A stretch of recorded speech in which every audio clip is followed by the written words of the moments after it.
Last week, my supplement brand made $7,000 in revenue, and of that $7,000, I took home about $900 in net profit in just 1 week. I'll hit the refresh button for you here so you guys can see that this is legit. My only goal in this video, like most videos, is to be fully transparent with you. I'm probably one of the few people on YouTube that's going to actually take you behind the curtains and show you actually what they're making from their ecom stores. So all I ask in return is that you just like and subscribe. This is the same supplement brand that I've been scaling for the last couple of months, or trying to scale for the last couple of months. I've been documenting my journey on YouTube, and building a supplement brand from scratch in public is pretty challenging to do, to say the least. I have a lot of things I want to share with you guys, including some stuff that I'll be tweaking and adjusting for the future. But yeah, this is what we've done the last week here. By far the best week that I've had so far.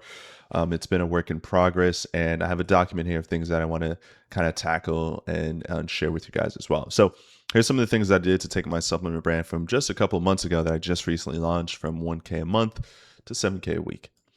Okay, so first thing is finding those untapped avatars. I'll get into some more nitty gritty behind the scenes stuff in just a moment as well.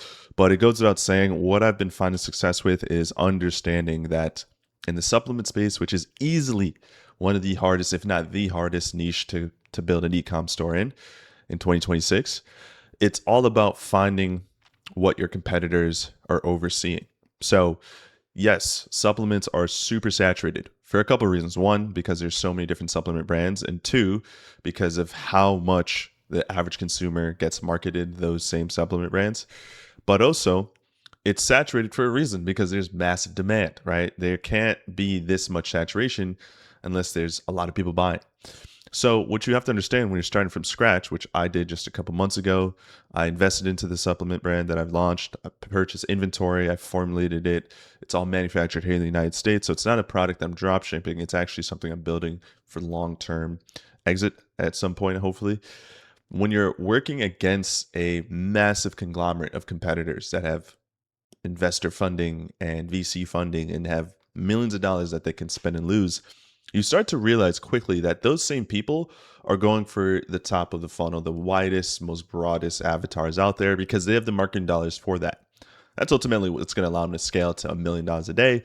But for me, the little guy that's just competing and trying to fight with the funds and capitals I've just gathered over the last year or so, you have to understand that there's groups of people in every market that are overlooked and underserved. And if you can find those untapped avatars through Facebook group research, Reddit research, spending time manually going through and reading and hearing what people are complaining about, you can find what we call untapped avatars. Avatars that have a lot of potential, but not enough people are advertising to them. So there's innately less competition. And that's what I've been able to do and really lean in on.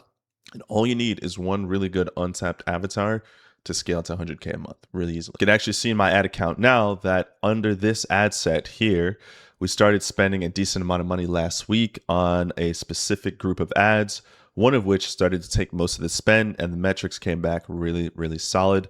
And pay close attention to this cost per purchase. This is my CAC, customer acquisition cost. We'll talk about more about that in a moment when we start talking about my subscribers.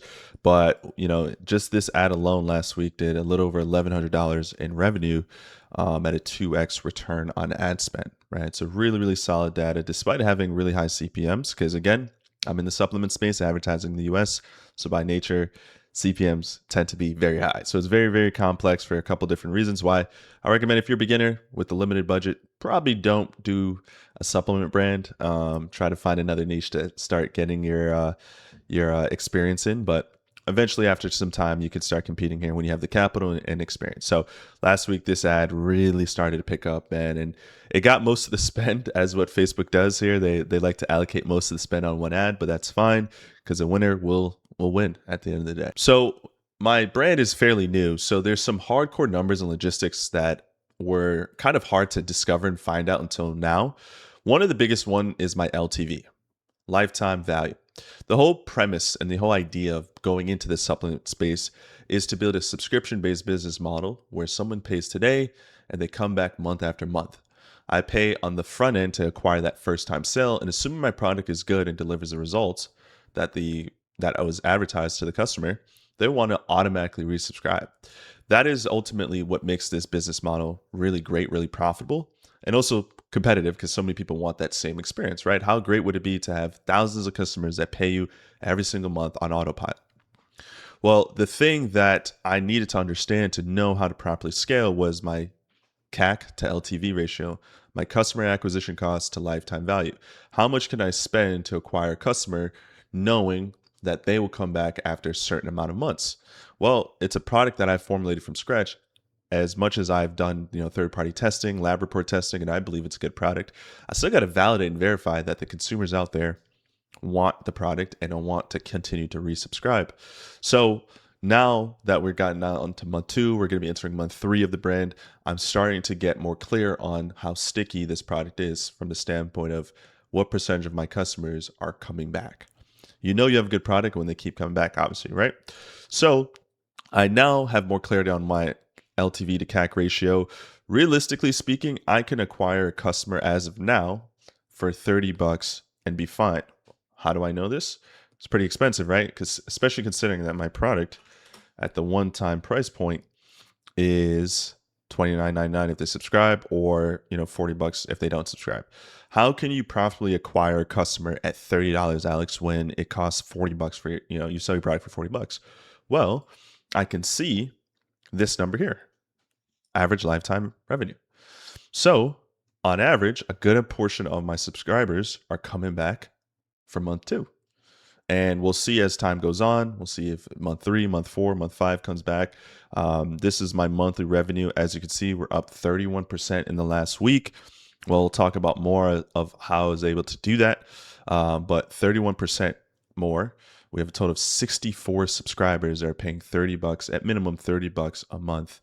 Some of them are electing to go with the tier 2 offer, which is a little bit more, so around $40 a month. So that is building value behind my company and brand and allowing me to basically break even or even lose money on the front end, knowing my average LTV value is around $60, and it could potentially increase more as the brand gets a little older, right? We're still so new. I have some metrics and numbers that I just don't have enough. It hasn't been around long enough to even know what the actual number is. So as of now, I feel confident spending and getting at a 30 to 40, I wouldn't say 40, but $30 to $35 cost per acquisition. Now, as time goes on, I would assume my LTV will raise. Ultimately speaking, I want to see an LTV of 150 or greater. That way I can, spend and acquire a customer at $50, knowing I may lose on the front end, but by month 3, I'm super profitable. All right, and that's the game of supplements. It's why most people should not do it, because you're probably going to have to lose money for a couple of months before you really turn a profit. I am now just turning a consistent profit per week. And the goal is to raise this profit margin over and over and more as subscribers start to hit, because now that subscriber comes in, I didn't have to pay again to get them to resubscribe. Okay, so starting to see some momentum, some progress. I made more last week than I've made probably the last couple of months of the business, relatively speaking, in revenue. Okay, so the other thing that I did was improve the trust factor on the website. So accurate delivery reporting. So now we've done a really good job of projecting when the customer will get their product by the time they order. And we're really nailed down the delivery time. It's about 3 to 5 days for the average person. If they live here on the East Coast of the United States, they'll get it within 3 to 4 days. On the West Coast, it's closer to 5 to 6 days. So less than a week delivery times, which has been good. We've uploaded our batch records to verify purity of the product. So when you're dealing with consumables, another reason why it's a little bit harder to sell than the average dropshipping product or any other product is the amount of trust required, right? When we're thinking about putting something in your body, we want to make sure that it's from the purest, highest quality ingredients. So the customer obviously has a great experience enjoying the product, but also it's actually doing the transformation or delivering the promise of the product. So a lot of consumers know that there's tons of snake oil products out there, tons of bad products out there that are made with bad, cheap ingredients. So I've elevated that on my website, made sure that's a massive selling proposition, that we're made with pure ingredients, healthy ingredients, simple ingredients, and that's helped build the trust. Another thing, email marketing. Last week alone, you can see from this period, we got about a little over $1,000 in revenue just from email marketing. I saw an immediate uptick in revenue from email marketing. Then I have a couple different flows, like abandoned cart reminders, abandoned checkout reminders, have a welcome flow, right? When someone lands on the website, they'll see an email pop up and they'll be prompted to say, hey, you want to save 25%? Just enter your email and you'll save 25% on your first order. So that helps as well for sure. If you're not doing email marketing and missing out on a ton of money, highly recommend it. You can set these flows up and they're set and forget. So now they just work for me in the background. They're like little sales agents that do their thing. And we have 3 emails per flow, 3 to 4 emails per flow. Another thing I've been doing is split testing price point and offers. So this was very interesting to me. When I first started the brand, my pricing or my offer structure was buy one, get one 50% off, or buy two, get one free. That's what I was going with. And it wasn't until I started to split test and I came across this model, which is 30-day supply, 60-day supply, 90-day supply, that I realized that that was easier for the consumer to land on the website and just know what they're getting. It was kind of confusing because I have 60 gummies per pouch, but that will last for 30 days. So people were kind of getting, I would assume that's what ended up happening. But I split tested my offer. Sometimes it's not even the price alone, it's just the way it's worded. And that I saw literally a 2.7 percent conversion rate jump to a 4.3% conversion rate without really changing anything else besides the wording of that. So that is important. Split test your offer, pricing, gifts, bundles, digital downloads, and also just the wording of your offer. That can sometimes be the difference, and those small changes can go a long way. Most of your focus and effort should be on that first half of the fold, right? Your product cards, your buy box, that stuff really matters the most. And that's what I've been kind of tweaking and doing. Now this next phase, I'm going to be testing new landing pages and figuring out ways I can bump my CVR and just average order value. Again, nobody on YouTube, to my knowledge, is showing you their landing pages that are going to be testing and going in and even showing you their product for that matter.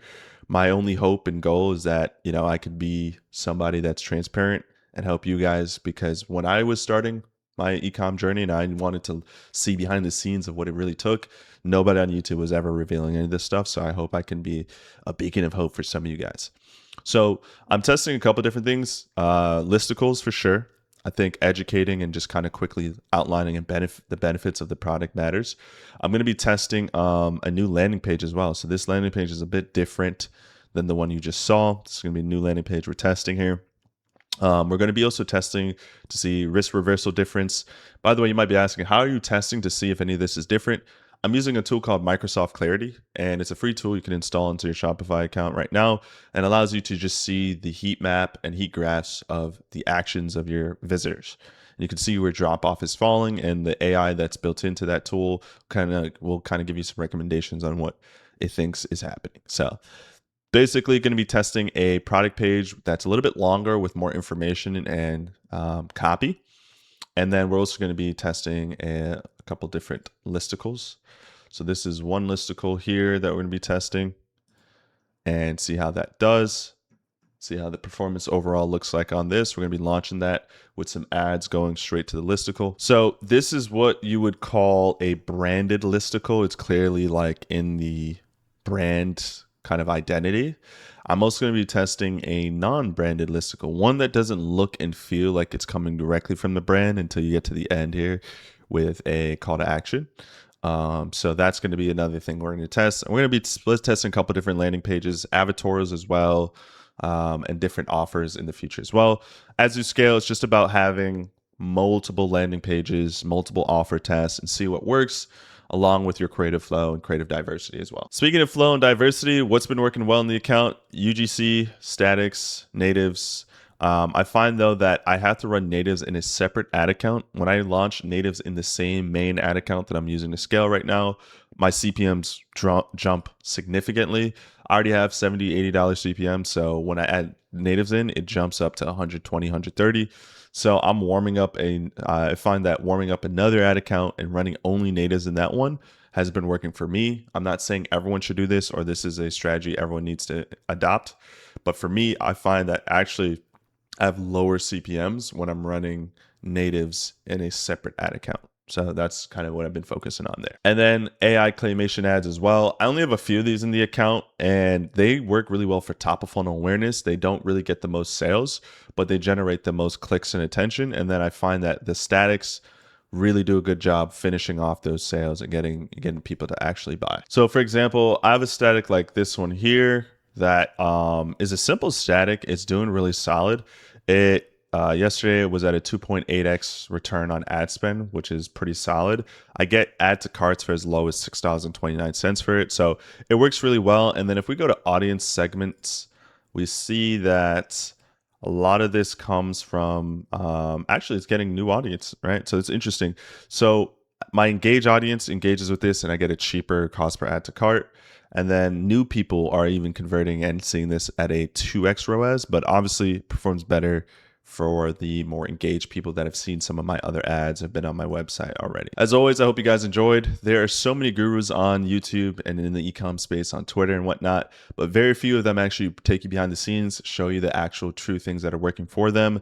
People are still using results from months, sometimes even a year ago, trying to sell you into, how great their value and their course is, but they're not actually showing you any real results that happened recently. So if you do like the transparent behind the scenes and you did get some value from this video, make sure you like and subscribe. As always, I'll see you guys in the next one. Take care.